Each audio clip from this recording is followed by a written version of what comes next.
Once upon a time, two boys grew up playing hockey in the village of Terrace, British Columbia. One of them went on to play in the National Hockey League. The other became a comedian. Now, one flies planes and coaches youth hockey. The other is still a comedian and owns news skates. This is their podcast, Enjoying Orange Slices with Jeff and Ian. Hello, Jeff. Happy New Year. My name's Ian Bagg. The show is Enjoying Orange Slices. How's your year so far? It's good. It's really good. I'm in the studio here. You're in the studio? It looks like you got some lighting for Christmas is what it looks like. Yeah, no, exactly. I could actually get you some more, but we prefer to keep it black and white, dim. But yeah, it's good. It's good. Nice. You were on TV the other night. That's right. Big shooter on TV. What game? What game did you do? So I was on the pregame show of Vegas, and I'll tell you what, I can't even believe Vegas and who'd they play the other night when I went on? That's great. I can't remember. It was a heck of a game, is what you were trying to say. It was the Islanders. It was Oh yeah, it was a really good game actually until late in the second period, and Vegas got a couple goals late in the second period on the Islanders, but and then they kind of blew it open in the third. But for two teams that never see each other, it was a really good game. And the Islanders have been cooking along pretty good. Vegas is not, so Vegas really needed the win. Vegas has been stumbling. Vegas is like a Max that has blown its door off right now, looking for a field. It's like they've been on a bender since New Year's, and they just couldn't piece it together. But they got it together, played really well.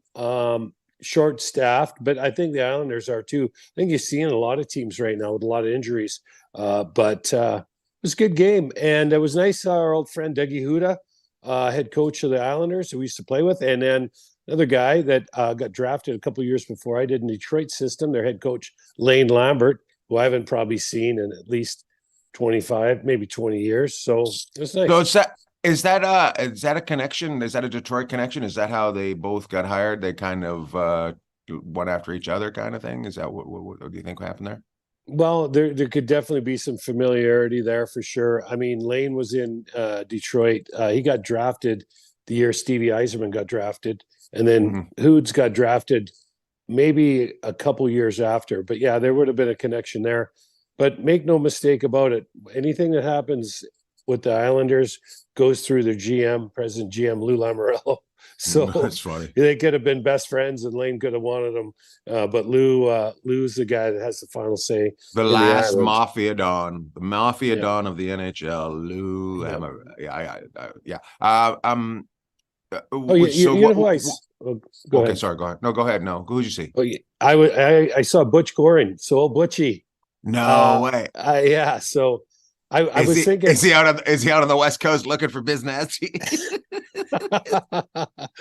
Butch, he looks good. He looks exactly the same as he did. Right. So I don't think they travel with the team. They like some teams.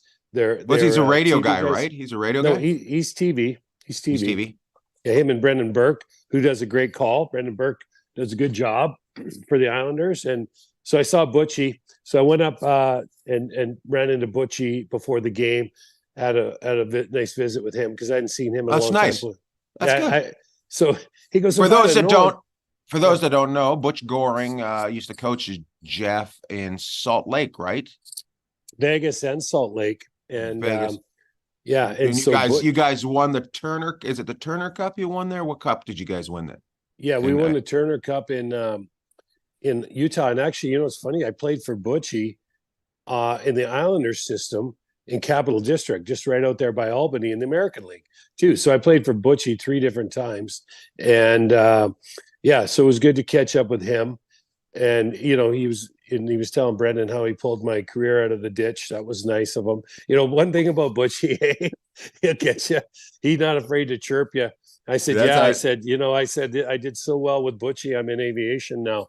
So, but he And then he drove away with his skis on top of his Corvette. This is a good story.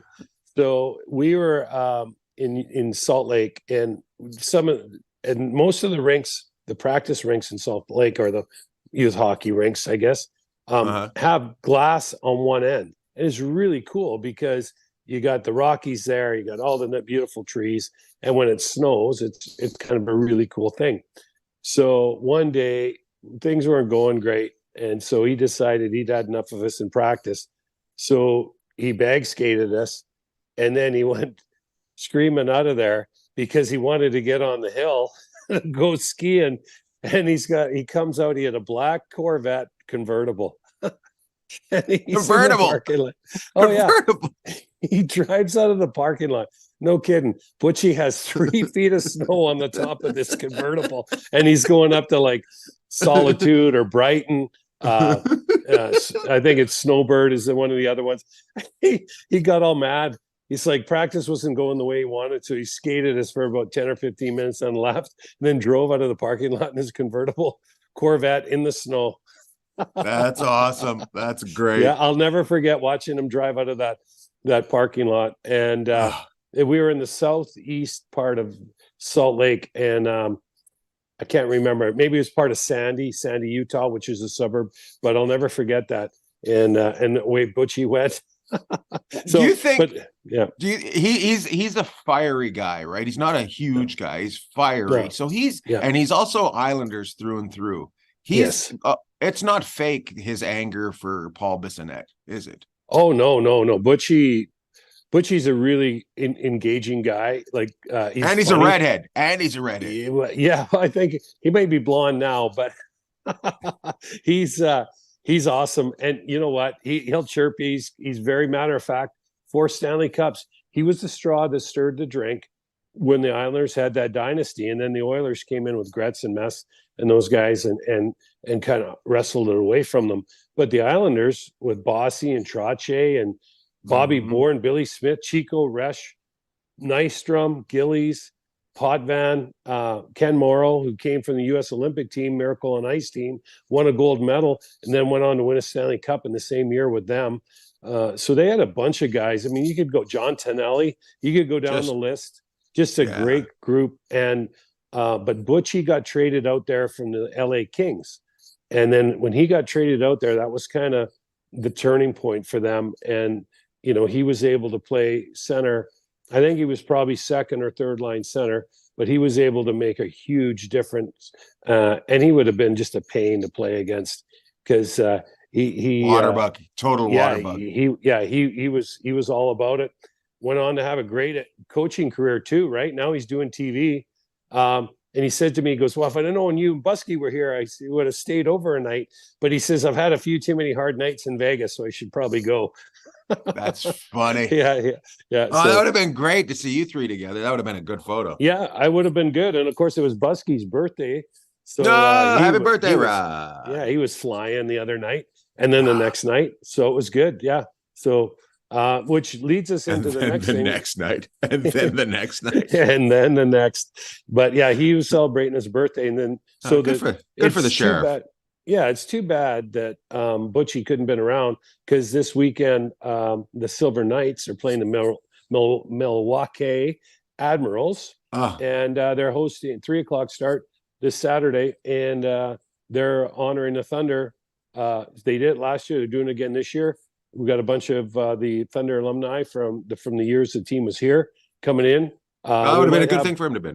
It would have been great. So, you know, he's the kind of guy, obviously, with the schedule, he can't make events like that during the winter time. But, we might have our old friend, the Cowboy, Clint Malarchuk, coming in. The Cowboy and the Sheriff. Yeah. That's awesome. That's great. That's good. So 3:00 this Saturday, right? Yeah, January 13th, 3:00, Dollar Loan Center. The Silver Knights are going to wear, you know what? I'll send you the replica jersey so we can put it up. And it's really cool. So the Thunder had great colors and teal and really fancy with the V. And they had a throwback jersey, or their third jersey or whatever, where they used to have the Thunder logo on it, but then they put Boom Boom, the mascot, on it. So the Silver Knights are going to put Lucky, their mascot, on the front, looks really cool. So we'll put a picture up so people can see. Should be a lot of fun, and we're excited about this Saturday. So, and then the Knights play Calgary that night at T-Mobile. So big weekend in Vegas for the hockey. And are you in town for it all? Yeah, I'm in town, and also Nice. lots of. You never know. Kids. He works a lot. You never know people, so you have to ask. Yep. Yeah. Well, and the other cool thing is there's a huge tournament in town this weekend for minor hockey too. So it's always kind of cool when the Knights are in town. They have these tournaments, so these kids can come down and catch a game, at T-Mobile. And most of the parents will try and make that happen if they can, if their schedules, they're not playing 7:00 on Saturday night. So that's a lot of fun. That's a lot of fun there. Let's get to some hockey. By the way, we have a guest coming in. It was the outdoor game 2 weeks ago on New Year's Day. Right, New Year's Day. Yeah. And we have a friend of ours, Cam Miller, that went to the game. He's going to tell us all about it. Neither of us have been to an outdoor game, have we? No, we want to go. We want to hear all about the experience from somebody that's been. He took his son to that. The show's brought to you by Heady Gear. Go to headygear.com. Get yourself a backpack. I think, from what I've been told, they sold gangbusters over Christmas. So good for them. Brett Hedican and his design for a backpack. Heady Gear. Headygear.com. Use the code word BAG. Get yourself a discount. If it doesn't work, you don't get a discount. Anyways, the big huff in the league right now is Cutter. What a great first name is Cutter. He's not the first guy to say no, I don't want to go there, right? Yeah. So for people that don't know, he was a high draft pick by Philadelphia, number 5 in 2022, the year before. Yes. And he was kind of a big star for the U.S. junior team that won the world championship over in the World Juniors over in Sweden, beating Sweden on their home ice last week. So yeah, that was a good game. And then all of a sudden the U.S. just kind of pulled away right on that. I was watching that game and they just suddenly pulled away. Yeah, they're developing these kids now, and of course, you have the population base down here. If there's the resources and the access to the ice, a lot of these kids, we talk about it all the time. They're bursting at the seams, but yeah, they kind of had a heck of a tournament, and Sweden was right there, but they just couldn't kind of, wrangle the U.S. team in at the end, even with the home ice advantage. But it's good. You're starting to see the Czechs ended up, had a good tournament. You're starting to see these other teams, these other players from these other countries really start to have an impact, not only in the World Juniors, but in the pro game too, just on the way it's played. A lot more puck possession. These guys a lot of them are high skill, great skaters. So, the influence of the European hockey is definitely being felt, but tip your hat to the U.S. Big win. And of course, anytime they can beat Canada or be in front of Canada in hockey, or especially the World Juniors, they love that, right? So I've been getting chirped down here, but I tell them, oh, I work down here too, so that's don't chirp me too hard. So I just say I say to them once every 20 years is pretty impressive. Well, the cool thing about it is Mallard had he was on talking on the radio the other day, and the guys were chirping Mallard, and he goes, well, you're not allowed. They came out with a new rule. You're not allowed to win 3 of them in a row. So Canada had to bow out in the quarters. So, but it's good, man. It's also Canada just wanted Sweden to be in the finals in their home. Yeah, they're very, very kind. They're very Canadian, right? Very Canadian, very polite. Yeah, you're at home. You host it. Yep. You should really be in the gold. Do you think Finland's little breakdown there makes it a disappointment for their system? How they kind of fell apart at the end? I don't know. It's like watching. I compare this people that maybe don't watch. It's also what? It's just so much pressure on those young guys. Yeah, it is, and so much. Well, people might not watch a lot of junior hockey, but they probably watch a lot of college sports, and there's not a lot of difference. The momentum swings are so huge for these kids, and when they're on their way up, they're untouchable. But then when a couple of lug nuts come off the tire and the tires start coming off, they're not sure that they should pull off on the side of the road and kind of reassess, right? They have a hard time processing. And I think that's what happens. You see it in college all the time. when, these massive momentum swings, and then people, just they don't know what to do, right? And that's all part of growing up and learning, not only as a person but as a player in any sport. So I think Finland will be fine. I mean, the Finns are great, and the Czechs are that they got to be pretty happy with what happened. And the Swedes are, as you can see in the NHL, the Swedes are they're a huge part of the world hockey scene. Yeah, but back to Cutter. So Cutter Cutter gets drafted by Philadelphia. He says, I'm a Philadelphia Flyer. And he says that to them.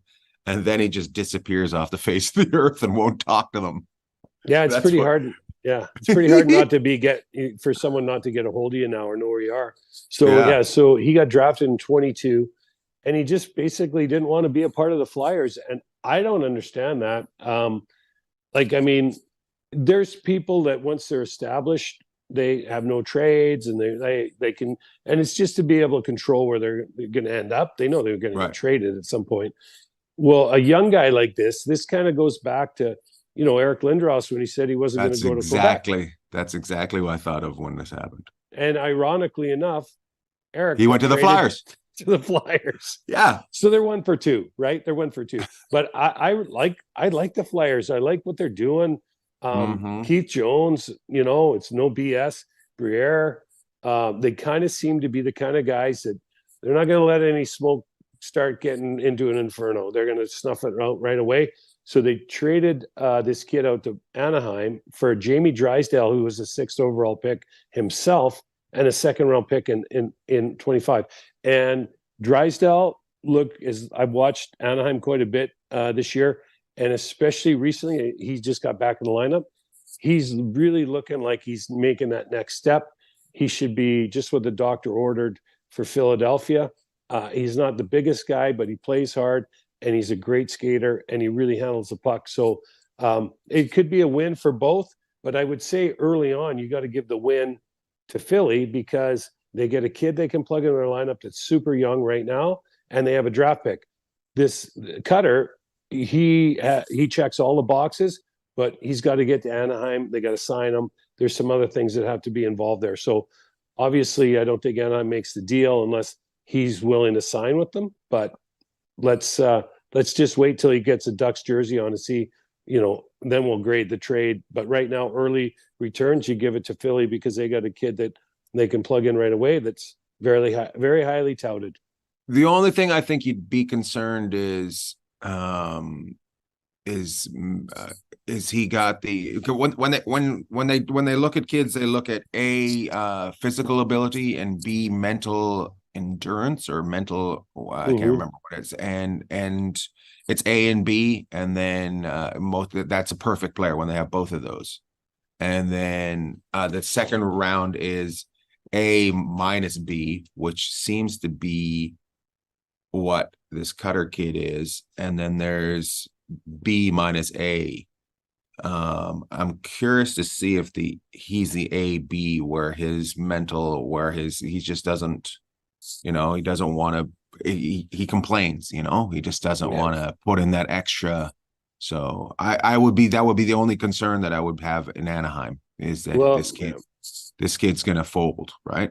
Well, there's only maybe 4 people that know why, and maybe there's only one. I mean, it might be only him and his agent, maybe 2 that know why he didn't want to play in Philly, or maybe Keith Jones and Danny Briere know, and Pat Verbeek, the GM in Anaheim, knows. But anyways, I didn't realize that was going to be such a big deal, but it is. Sounds like the guys in Philadelphia had no clue because they didn't even get to talk to him at all. He never even talked to them. So So whatever you want to do, you do, right? You stand up for yourself. You live one life, you live one career, however you want your career to go. It's the way you go. The league is a lot more player orientated. Player league. And so it is. I mean, I think stuff like this will maybe become a lot more common than it has been in the past. And the teams are kind of like, you get a kid that doesn't want to sign with you. You got to try and get something for him before he starts becoming a depreciating asset. And that's what they did. They moved on it and they moved on. So, so good for them. Good for them and good for him. Hopefully it works out for both, but one of them is not going to work out for. Anyways, I went to the Anaheim Detroit game on Sunday, and Anaheim's got another goalie coming up. I can't remember how it starts with a D. His last name, Dostal. And he's really impressive the way he moves around that net. I also Lyon over in Detroit's end too. I think there are two really good goalies coming up in the system. Do you think that Anaheim will take advantage of having this kid coming up, or do you think it's too early for them to get rid of Gibson?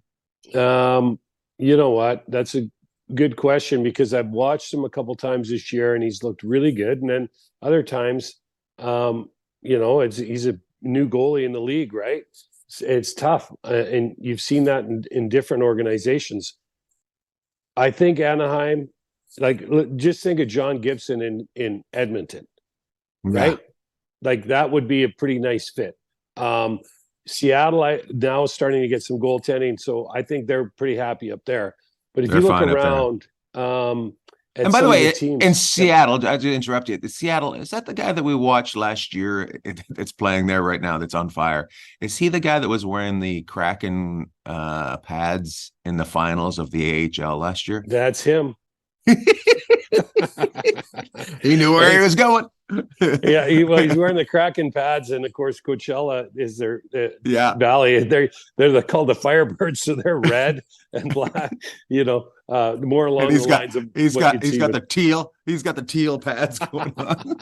Yeah, with the Kraken. I love it. Yeah, so I think what, because Anaheim's a couple years away, they might do a deal with Edmonton. But where I could see Gibson fitting in really nicely would be New Jersey, somewhere like that. I was going to say, New Jersey. Trade him out of the conference, right? That's basically what Philly and Anaheim did. So they only have to see these guys twice a year. So that way, if you see him again in the playoffs, it's the finals. If he burns you, he only burns you once. Yeah, he's not going to burn you in the first round as you scrape in, or the second round you end up playing Edmonton or whatever Edmonton does. But Skinner seems to be, building a nice little, himself back in Edmonton. So we'll see. But trying to think, maybe Toronto. There's another place Gibson could go, right? So look. Did you see? Speaking of Toronto, so the Toronto Sun puts Toronto when they played against Anaheim. The headline the next day was unknown goalie. Unknown goalie stops Toronto Maple Leaf Stars. That was their headline, right? So, yeah. So I guess Anaheim social media got all on it. So the Toronto Sun put in unknown goalie fired up about the way it's described. They put that out on their social media. Yeah, then Toronto did. I was like, that's really awesome. Funny. Yeah. It just kept going unknown goalie. I love it. It's good times. Well, hey, let's bring our boy Cam in here before we get too far into this. Let's bring him in. Our guest is a 5-time champion of beer league Seattle. Has played in more beer leagues than most beer is played in. He's actually a great guy. He's a friend of the show. He chirps me whenever he gets a chance. Please welcome Cam Miller, Big Cam Miller. Hello, Cam. Morning, guys. How's it going? Look at that. I hope everyone can see. Are you part of the Kraken organization? They pay you to put all that stuff up today? Is that Yanni Gord's sweater in the back? That's Austin's Christmas present. That's funny. He bought himself a jersey for his son that was too big so he could wear it. So I love it. Hey, we gotta get her going, Lord Bagg. We'll stir it up here. The reason we brought you on, Cam, is because you went to the outdoor game. We've never been to an outdoor game. We've never discussed the outdoor game.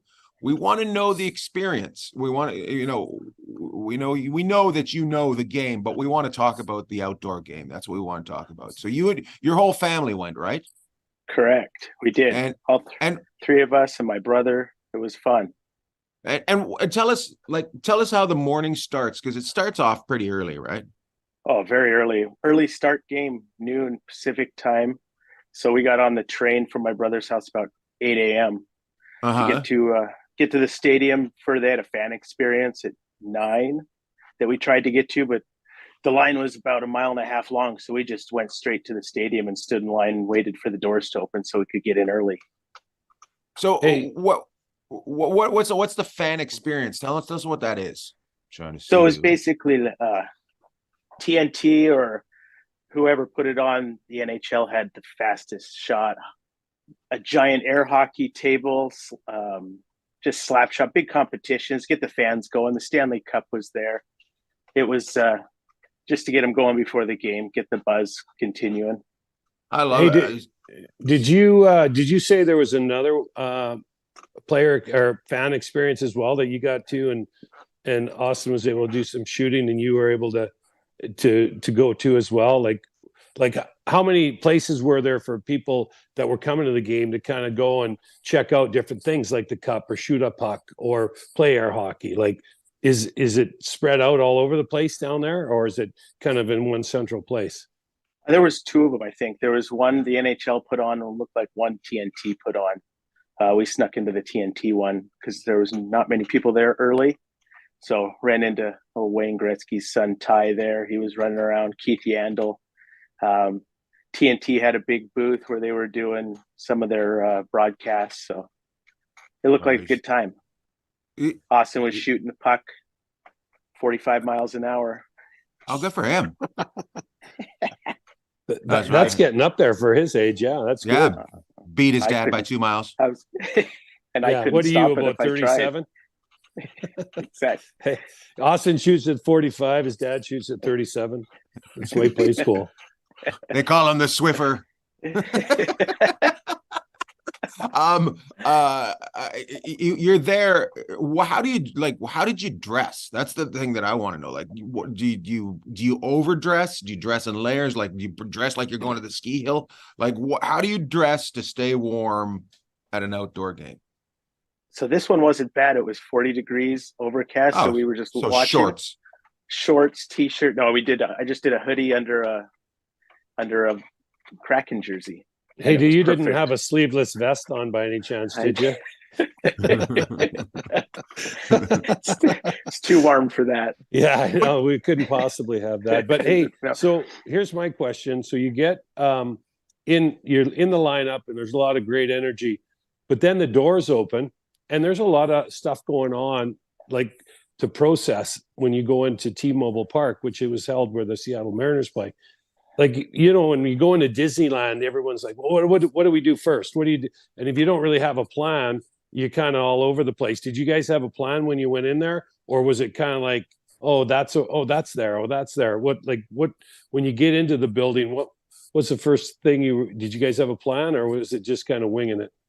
Our original plan was just to go find our seats to see what view we had. But as soon as we walked in, I guess I can describe the scene as magical, because you walk in and it was like, I don't know if you've ever gone in or when your first time to a NHL rink was, or a baseball stadium, and you just walk out and see the field with no one on it. That was what we just kind of got us there in. I don't know, it was in awe. You walk out and you're like, oh, let's go to our seats. And then you look at the stadium, you just kind of stare at it for 5 minutes going, this is awesome. So, right. And it's overwhelming, right?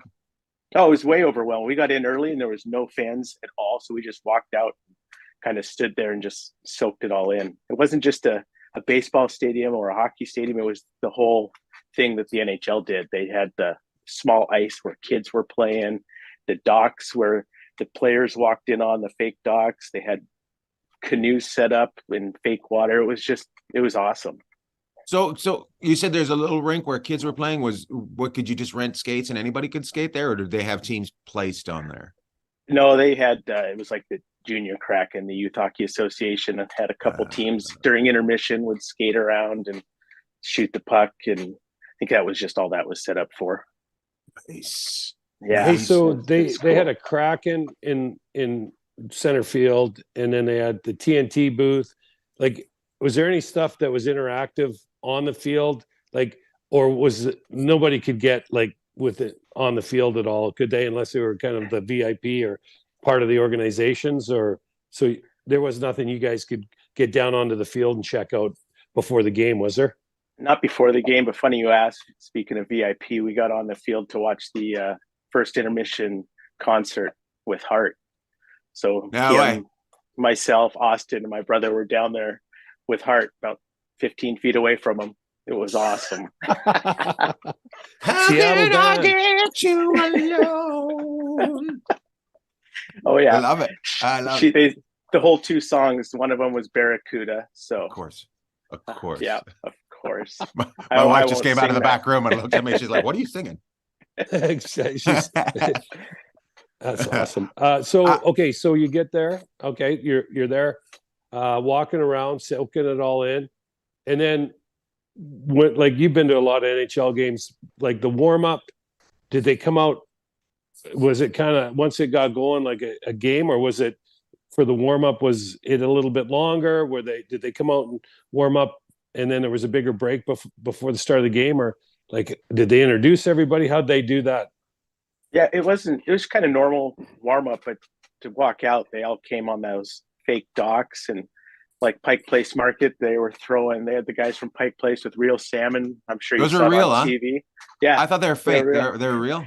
Yeah, they were throwing them across their faces, and flames were going off. So it's like a Vegas game, really. But it was pretty cool. Then the helicopters flew over, dangling people. Well, they did the national anthem, and then they got right into the game. It wasn't anything. Just announced the players, and then they got playing.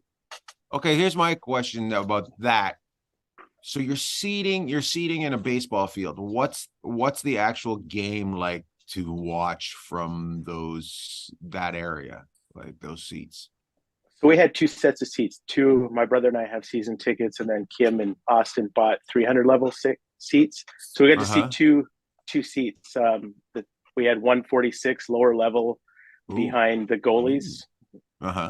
It was pretty cool. When you were closer, you could hear them. Then you went upstairs and you could look right down onto the stadium.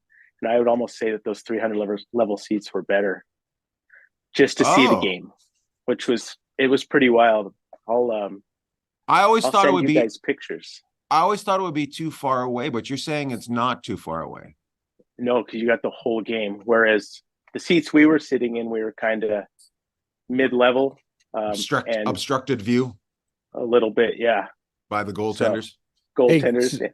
Yeah. So could you hear the guys calling for the puck on the ice? Could you hear them or could you hear the sound of it going off the boards or the crossbar or the posts or anything like that? Could you get some feel of the game, or was it pretty quiet from where, depending on where you were? Down low you could hear it off the glass, off the boards, but up top they had microphones and they had the sounds piped up, so you could hear it on the speakers. And you can even hear the players and referees talking, kind of keep you in the game, because everyone was far away. So I think they're just trying to keep people involved in the game that way. Right on. And how many people, was it 47,000 or something? How many people made that game? I think something like that, around 47,000. So packed house. Just a few more people than come and watch you guys play on a Sunday night at 10:30, right? Just a few. I think the question that everyone wants to know is, would you do it again? Absolutely. Okay. And I'd even go travel for it. That's the experience it was. It was cool enough to go see it somewhere else. That's you hear about these games and they're there to promote the game, so you never know what the fans' experience is, and I've never known anybody that's gone to one. So it's good to hear that you say that you had a great time and that you would do it again and you'd travel to it. So yeah, that's awesome. Well, I think the other thing is too, Cam, is the NHL's doing this stuff to sell the game, right? That's what the big thing is. So yeah, Seattle's crazy sports town. And did you find like the energy, obviously with the Kraken playing so well, winning the game was one thing, but did you kind of come out of there going, yeah, this is something that's going to resonate throughout the Puget Sound, like Seattle, greater Seattle, Pacific Northwest area? Like something that not only the Kraken can build on, but the NHL can build on. Oh, 100%. The buzz just from the start, from 8 a.m. all the way to game time, all you saw was Kraken jerseys, and they sold out of the Winter Classic jerseys. There was thousands of those at the game. So just Jared's the buzz happy. that it created. What's that? Jared, my buddy that does our merch, is probably thrilled. Is he? Hopefully he gets a bonus. I'm sure he does. I'm sure he does. Yeah, that's great. Do you think that game, where do they place the Seahawks and the Mariners and the Kraken? Where are they, like, is it one the football team, two baseball, three hockey, or do you think they've moved into a different level? Right now it's football, hockey. Obviously baseball's off season, but I think that's just the way it is. And then the Sounders is their football or soccer team. It's close fourth, but they're very popular too. So it's a good sports town. I think they support their teams almost equally. And I love that they got beast mode as an owner. I think having some minority owners in there, like percentage wise, is fantastic from your city, right? Somebody that you can advertise. I think every city should have some minority owners that they're able to show off. Like Vancouver should have Ryan Reynolds as a minority owner, and different. Like I just think it looks good. I think it helps the game out, and you giving 1% away. So especially characters like him. He's just I guess he's just an awesome guy to deal with. So it's good to have that as a face of the franchise. Well, yeah, absolutely. He was front and center with some of the greatest sporting events that's ever taken place in Seattle on the football field. Probably the greatest play I've ever seen any one person make on a football field. I remember back Marchand, and it was in the wild card game against New Orleans. He ran through their whole team, scored a touchdown back in his heyday. So people don't forget stuff like that. Now he's part of the Kraken. I think that's the way it should be. I agree. Yeah, get Ryan Reynolds, get these other people around. They help create buzz. It's exciting for the fans. I use Ryan Reynolds, Jeff, but it's people that take your game to other people. Like, Marchand was not a hockey person, but getting him involved brings that credibility to other people that don't watch the game. So, well, and he was involved the day of the draft, right? Of their expansion draft. So that's what you do. When they put really good when they only had a small T-shirt for Sean Kemp.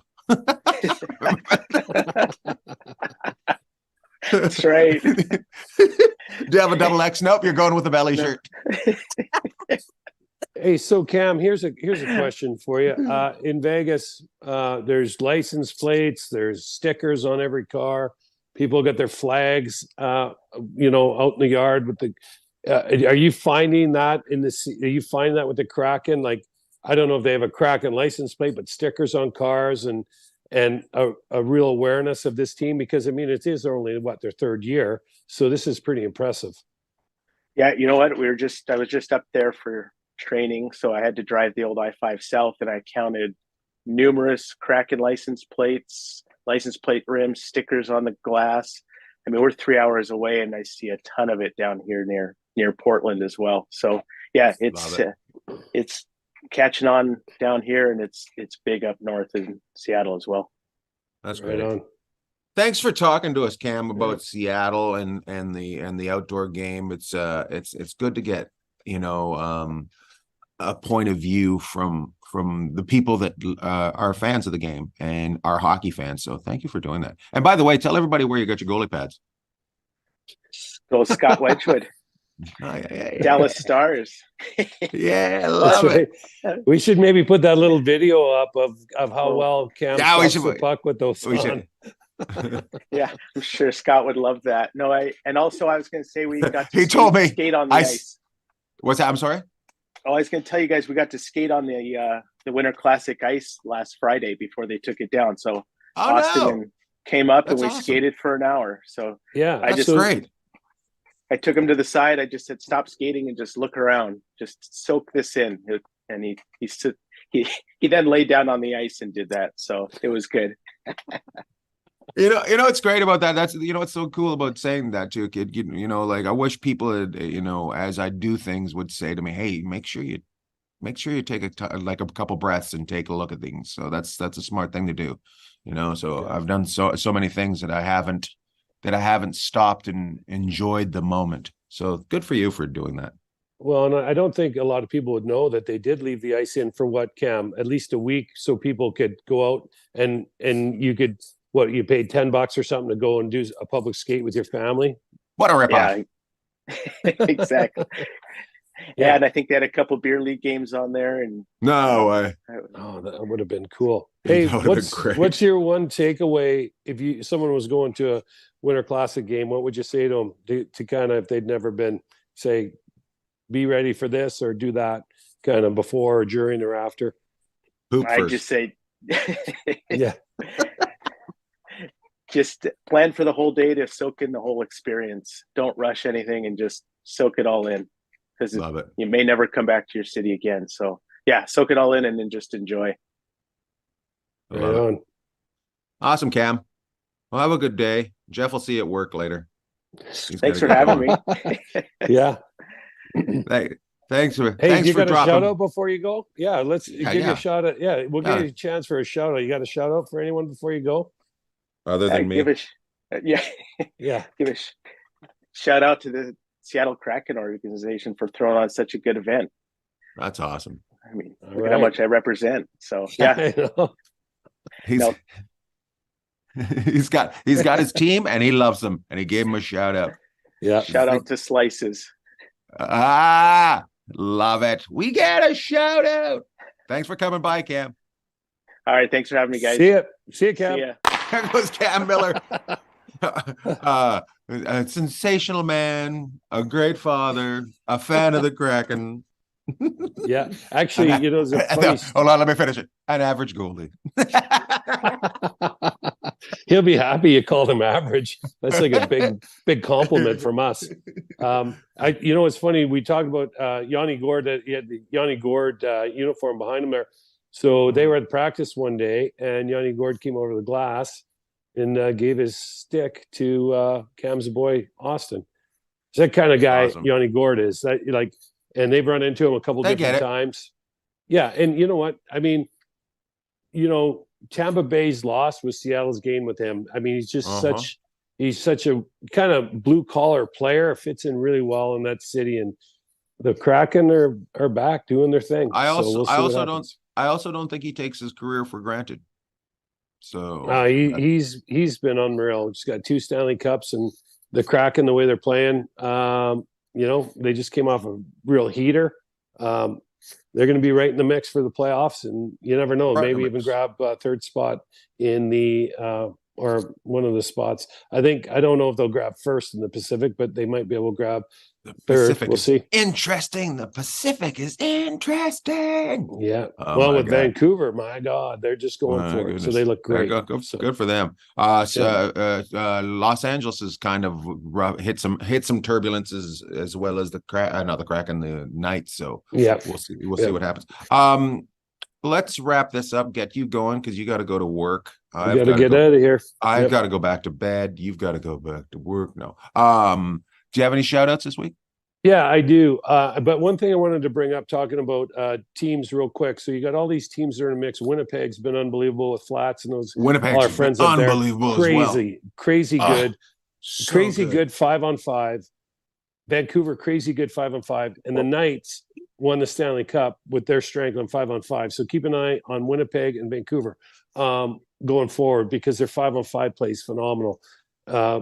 So I was just watching a really odd piece of the schedule. So we had Colorado. Boston was in Colorado last night.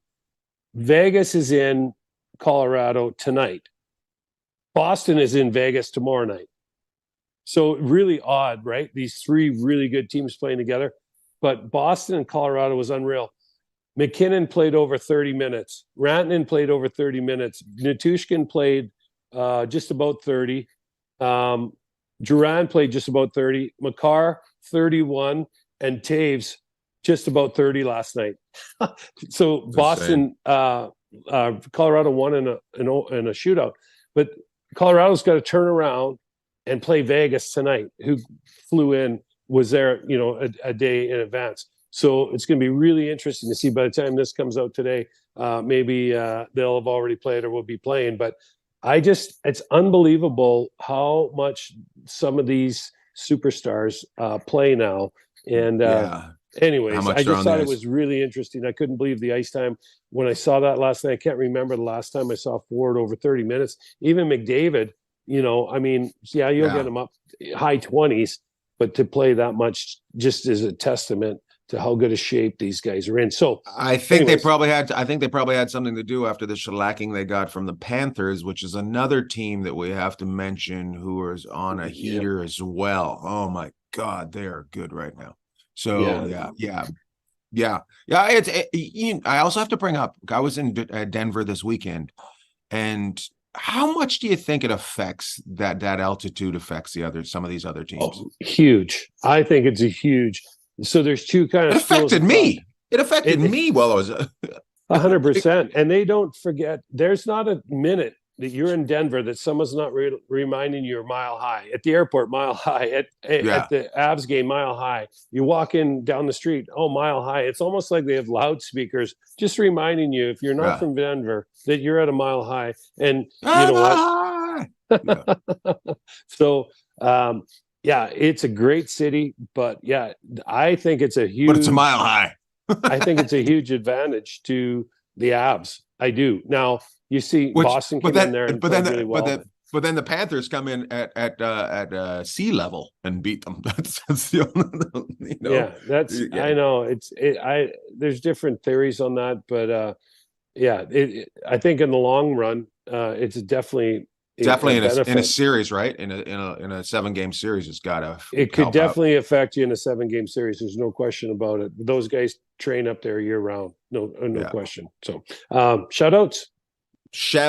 I have two. The Braid family did their this weekend, did their thing at the Terrace Kings, the River Kings, River Kings. Sorry, I didn't mean to. I forgot the River Kings game. And I'm going to give a shout out to the people of Terrace for showing up and jam packing that arena. I seen a video of it, and it was, I think, 1,500 people in that arena. And I don't know the last time I've seen that arena jam packed like that. Maybe during Hockeyville. That was maybe the last time I've seen it that jam packed. And just a big shout out for coming out and saying goodbye to that kid. So big shout out to all the people at Terrace for being so great. And then my other shout out is to the boys at Chiclets for having me on their show, and then putting out so many social media clips with me on them afterwards. And everybody that showed up I had a bunch of people show up in Denver this weekend at the show after seeing me on Chiclets. So thank you for the guys from Chiclets for having me on. There too. Awesome. Top that, Jeff. Well, I'm not going to be able to top the Terrace part of that. That's for sure. Community rallying around a family that's been in Terrace for a long time. That's unbelievable.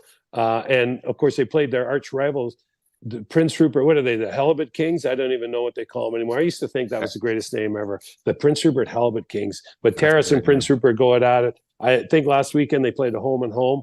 So one of these days we're going to have to go to a River Kings game and take it in. You know what I liked about it?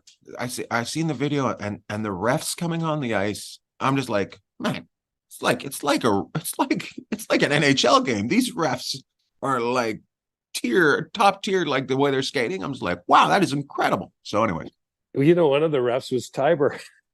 Really?